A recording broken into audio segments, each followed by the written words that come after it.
তাহলে আমরা কিসে দেব? সবাই বলেন কিসে? আল্লাহ কবুল করুন, বলুন আমিন। আরো জোরে বলুন আমিন। পরকালের সাথে ভোট সম্পৃক্ত। আলাদা যারা করে তারা মূর্খ, জাহেল, তার কোরআনের জ্ঞান নাই, হাদিসের জ্ঞান নাই, ইসলামের তার জ্ঞান নাই। জনাবে মুহাম্মদ রাসূলুল্লাহ সাল্লাল্লাহু আলাইহি ওয়াসাল্লাম ইন্তেকাল করেছেন, তার 3 দিন পরে দাফন হয়েছে। কে তার পরবর্তী খেলাফতের দায়িত্ব পালন করবে এটা সমাধানে আসতে পারেন নাই, এ কারণে দাফনে লেট হয়েছে। নির্বাচন গুরুত্বপূর্ণ বিষয়, সুতরাং বিচার বিবেচনা করে, বিবেক খরচ করে, আল্লাহকে সাক্ষী রেখে, পরকালে আবার আপনার সামনেই আসবে, পাপের বোঝা আসবে। যাকে দিবেন তিনি যত পাপ করবেন তার অংশ, যাকে দিবেন তিনি যত কল্যাণকর ভালো কাজ করবেন তার অংশ আপনার আমল নামায় আসবে। এই বিবেচনা করেই আপনার ভোট প্রয়োগ করবেন। আল্লাহ রাব্বুল আলামিন যেন আমাদেরকে সঠিক জায়গায় যেন ভোট প্রয়োগ করতে পারি, আল্লাহ যেন আমাদেরকে কবুল করেন, বলুন আমিন। আরো জোরে বলুন আমিন। আমরা করবেন, দেশ গরিব নয়, এদেশ স্বাধীন হয়েছে আর 54 বছর। কত বছর? 54 বছর হয়েছে। আমাদের সমসাময়িক স্বাধীন হয়েছে কাতার, কুয়েত, মালয়েশিয়া, সিঙ্গাপুর, এই জাতীয় কয়েকটা রাষ্ট্র আমাদের সমসাময়িক স্বাধীন হওয়ার পরে আজকে আমাদের দেশের লেবাররা ও দেশে বদলা দিতে যায়, আমরা আজও বদলাই থেকে গেলাম। আমাদের দেশে সম্পদের কোনো অভাব নাই, সৎ নেতৃত্বের অভাব, সৎ লোকের বড়ই অভাব। আপনি পৃথিবীর অন্যান্য রাষ্ট্রে যান, চোর, ডাকাত, লুটেরা, সন্ত্রাসী, চাঁদাবাজি, এদেরকে চীন কোন পর্যায়ে আছে?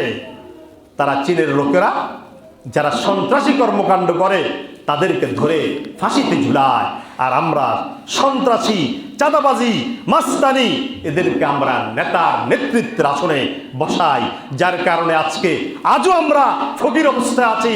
আমাদের সমসাময়িক বহু দেশ স্বাধীন হয়ে আজকে তারা সিঙ্গাপুরে পরিণত হয়েছে, মালয়েশিয়ায় পরিণত হয়েছে। জানবেন না, পারবেন না। কাল কিয়ামতের দিন আপনি দেখবেন আপনার আমল নামায় হাজার হাজার জেনার লিস্ট, হাজার হাজার চুরির লিস্টি, হাজার হাজার আপনার নামে দুর্নীতির লিস্টে উঠে গেছে। আপনি রব্বুল আলামিনকে বলবেন, রব্বুল আলামিন আমি তো এই অপরাধগুলি করি নাই, আমি কি এই অপরাধ করি নাই। আল্লাহ নিজেই বলে দিয়েছে। আল্লাহ বলছেন ওমাইয়াশফা শাফাতান হাসানাতান ইয়াকুন লাহু নাসিবুম মিনহা। তুমি যে ব্যক্তিকে মনোনয়ন করলে, যাকে প্রতিনিধিত্বের ভার দিলে, যাকে উকিল নিযুক্ত করলে, যার বিষয়ে তুমি সাক্ষ্য দিলে, যার কাছে তুমি আমানত রাখলে, এই আমানতটা যদি যথাযথ জায়গায় হয়, ভালো জায়গায় হয়, এই লোকটা যত ভালো কাজ করবে, যত কল্যাণকর কাজ করবে, এই কল্যাণকর যত কাজ করবে, সমস্ত কল্যাণের একটা অংশ তোমার আমল নামায় অটো যোগ হয়ে যাবে। তো জোরে সুবহানাল্লাহ কয় না?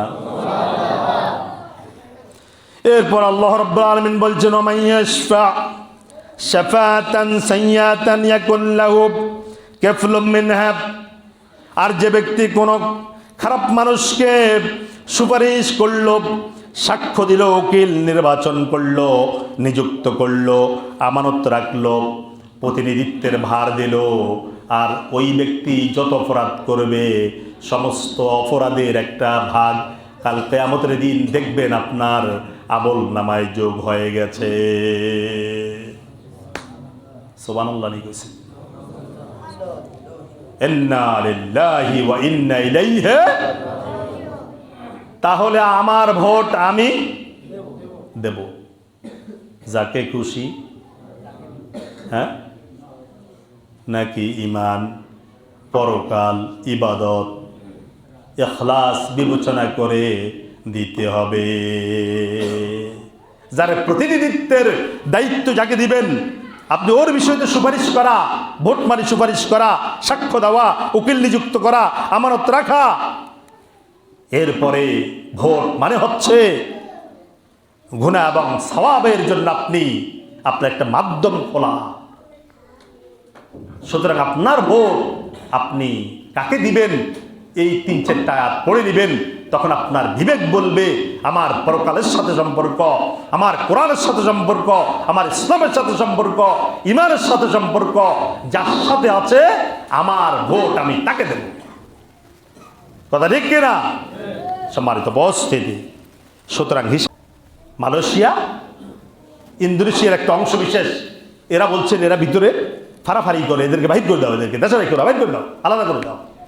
সেই মালয়েশিয়া সৎ নেতৃত্বের কারণে আজকে মালয়েশিয়া কোন পর্যায়ে আছে?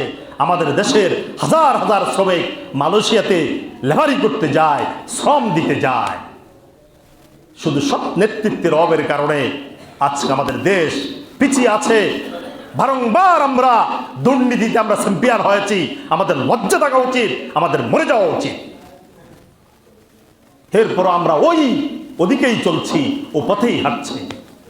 আল্লাহ আমাদেরকে সঠিক ইনসাফ ভিত্তিক কল্যাণকর ইবাদতের সাথে সম্পৃক্ত যেটা, সেটাকে বোঝার আল্লাহ তৌফিক এনায়েত করুক, বলুন আমিন।